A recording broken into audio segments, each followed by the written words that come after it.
தொடர்ந்து திரு கார்த்திகேயன், இப்போ கேபினட் ரீஷஃபில் அப்படின்ற மாதிரியான விஷயங்களும் சொல்லப்பட்டது. இப்போ அதோட தொடர்பு படுத்தியும் இந்த ஒருங்கிணைப்பு குழு அமைக்கப்பட்டதை பார்க்கணுமா?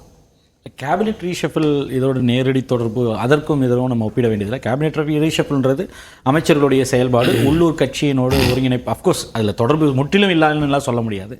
பட் சில அமைச்சர்களுடைய செயல்பாடு தனிப்பட்ட முறையில் அமைச்சர் செயல்பாடுன்ற முறையில் இல்லை கட்சியோட ஒருங்கிணைப்புன்ற முறையில் ஒரு சில மாற்றங்கள் வரும். ஆனால் இந்த இது வந்து எக்ஸ்க்ளூசிவாக வந்து அவர் சொன்னது போல் கட்சி சீரமைப்பு, அந்த அமைப்பையே சீரமைக்கிறாங்க. இப்போது நான் அதுதான் சொல்லிட்டு இருந்தேன். நீங்கள் ஒரு தொடர்ந்து வந்து பார்ட்டி டிஸ்ட்ரிக்ஸோட எண்ணிக்கையை, கட்சி மாவட்டங்களோட எண்ணிக்கையை வந்து கூட்டணும். அது நம்பர் ஆஃப் ஒரு தொகுதிக்கு, ஒரு கட்சி மாவட்டத்திற்கு இத்தனை சட்டமன்ற தொகுதிகள்ன்றது கணக்கு. அது சில மாவட்டங்கள், இப்போ சென்னையில் பார்த்திங்கன்னா 6 பார்ட்டி டிஸ்ட்ரிக்ட் இருக்கும், சில இடங்களில் 4, சில இடங்களில் 2, 3 அப்படி இருக்கும். அது அங்கே இருக்கக்கூடிய மக்கள் தொகை இங்கே தொகுதிகளோட எண்ணிக்கைக்கு ஏற்றவாறு இருக்கும். அதை குறைத்து வந்து 2 சட்டமன்ற தொகுதிகளுக்கு ஒரு கட்சி மாவட்டமாக பிரிக்கணும் அப்படின்றது ஒரு கோரிக்கையாக, அது வந்து ஒரு ரூமராக வந்து ரொம்ப நாளாக வந்து அது ஓடிட்டு இருந்தது. அப்போது அதை தான் வந்து அதற்கு அப்படி நம்ம உருவாக்கும் பொழுது இளைஞர் அணிக்கு கூடுதல் பிரதிநிதித்துவம் கிடைக்க வாய்ப்பு இருக்குது. அதே போல் இளைஞர் அணி மற்றும் தாய் கழகத்தோடு வந்து ஒருங்கிணைப்பை வந்து அதிகப்படுத்த முடியும்.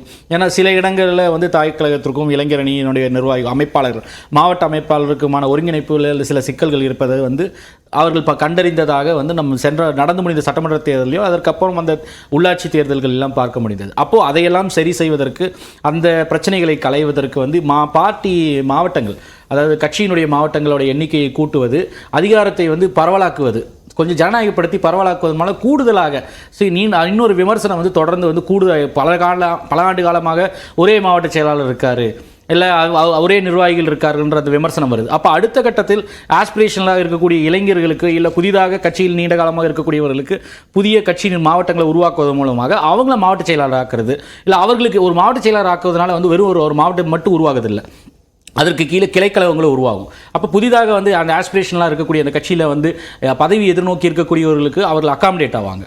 அப்போது அது ஜனநாயகப்படுத்தப்படும், அதிகாரம் வந்து விரிவாக்கலாக்கும்.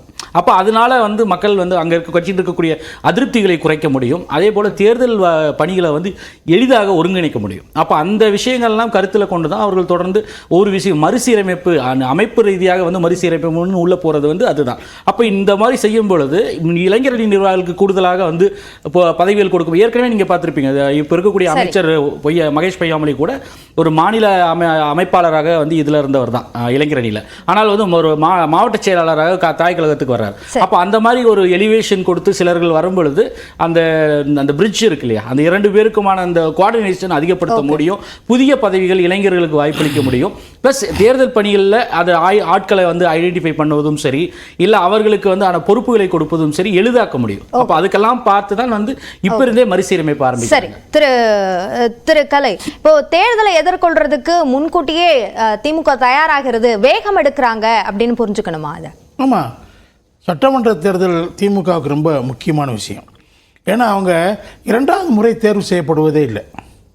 இது வரைக்கும் கிட்டத்தட்ட ஒரு 55 ஆண்டுகள் வரலாற்றில் எடுத்து பார்த்தீங்கன்னா 2வது முறை தேர்வு செய்யப்படுவதில்லை.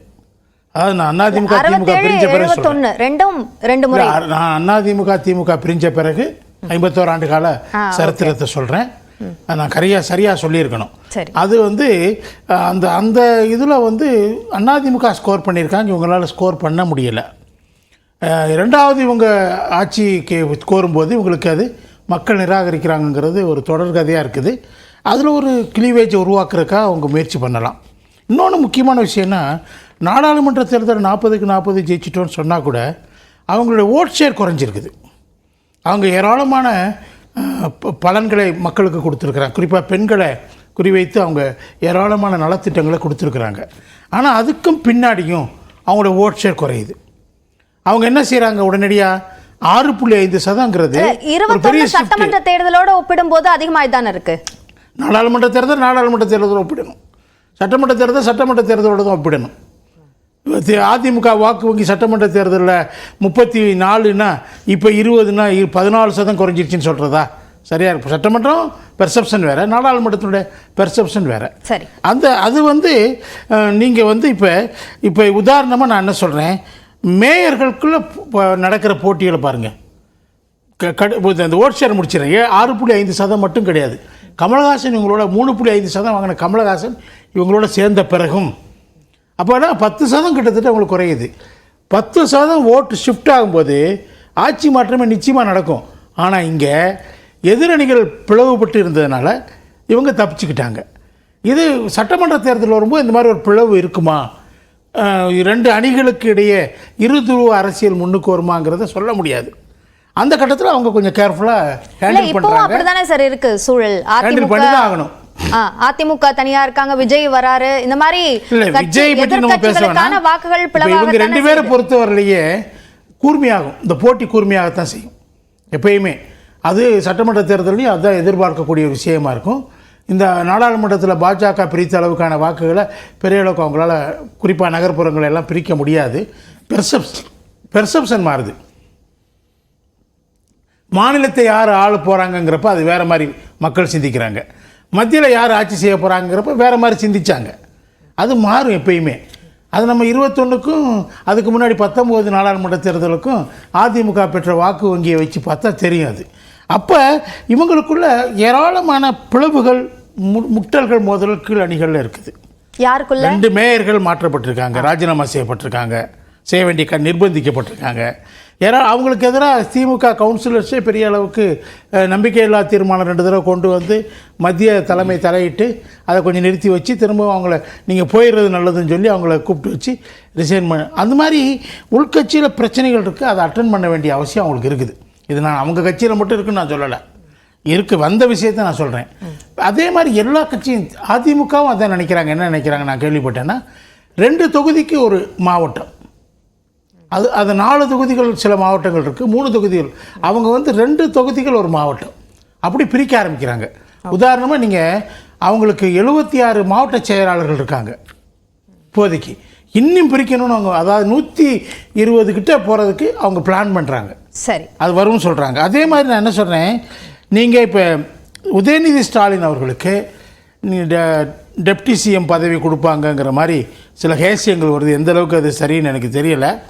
அப்படி கொடுத்தா அங்கே நீங்கள் இந்த குடும்ப அரசியல் என்பது கெட்டிப்படும், குடும்ப ஆட்சி என்பது கெட்டிப்படும். இதனுடைய விளைவாக என்ன ஆகும் நான் சொல்கிறேன். அதனுடைய விளைவு என்ன ஆகுன்னா, மாவட்டங்களில் அதே மாதிரி வாரிசுகள் கெட்டிப்பட்ட தலைமைகள் இருக்குது. அதை நீங்கள் நீக்கணும்னு முயற்சி எடுக்கும்போது, அங்கே இளைஞர்களை கொண்டு வருங்கும்போது அதுக்கு எதிர்ப்பு கிளம்பும். சரி, அது அவ்வளோ ஈஸியான விஷயமா இருக்காது. இங்கே நீங்கள் தலைமையை கெட்டிப்படுத்திட்டு அங்கே நீங்கள் தலைமையை ஓரங்கட்ட முடிகிறதுக்கு சிரமமாயிடுங்கிறது என்னுடைய கருத்து. கூட்டணி கட்சிகள் கொஞ்சம் விலகுறாங்க. இப்போ செல்வ பெருந்தொகை காங்கிரஸ் தலைவர் பேசுகிற பேச்செல்லாம் சமீபத்தில் மாறி மாறி இருக்குது. இல்லை, அது கட்சி சார்ந்த கருத்துன்னு சொன்னாலும் கூட்டணியை விட்டு கொடுக்கவே இல்லை எந்த இடத்துலையும். விடலை, தனியாக நிற்கணுங்கிற கோஷம் வைக்கிறாரு. ஒவ்வொரு இடத்துலையும் கேலரிக்கு ஒன்று பேசுகிறாரு, மேலே போய் வேற மாதிரி மாற்றி மாற்றி பேசுகிறாருங்கிறது தொடர்ந்து நடக்குது. அது இன்னொரு முக்கியமான விஷயம் நான் சொல்லிடுறேன், முடிச்சிருங்க சீக்கிரம், நேரம் ரொம்ப குறைவாக இருக்கு. ஜாலி ரீதியாக நான் பார்க்குறது இல்லை, இருந்தாலும் தலித் வெர்சஸ் பிசிங்கிற அந்த பிரச்சனையில் ஆதிக்க சாதிகள் பக்கமாக அவங்கள பக்கமாக நிற்கலாட்டி கூட அவங்கள ஓவர் கம் பண்ணுறதுக்கான முயற்சியில் திமுக அரசு ஈடுபட தயங்குதுங்கிற ஒரு பெரிய பிரச்சனை தலித் மக்கள் மத்தியில் இருக்குது. சரி.